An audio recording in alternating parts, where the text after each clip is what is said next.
Така, какво ни е нужно? Да сложим контакт, когато имаме двупроводна инсталация в панелка. Как да си заземим контактчето? Първо ни е нужно проводниче. Аз съм си го подготвил. Ето го. Малко инструмент. Да разберем кое ни е нула, кое ни е фаза. Правим си едно мощче отзад. Е така. Между нулата и земята на контакта. Стягаме. Ей, тук слагаме голичката при мощчето. Предварително трябва да знаете кое какво ви е. Защото да не стане после лек гърмеж. От другата страна слагаме фазата.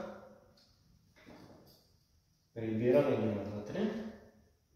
Нивелираме контактчето. После слагаме капачката и така се слага правилно контакт заземен с двупроводна инсталация.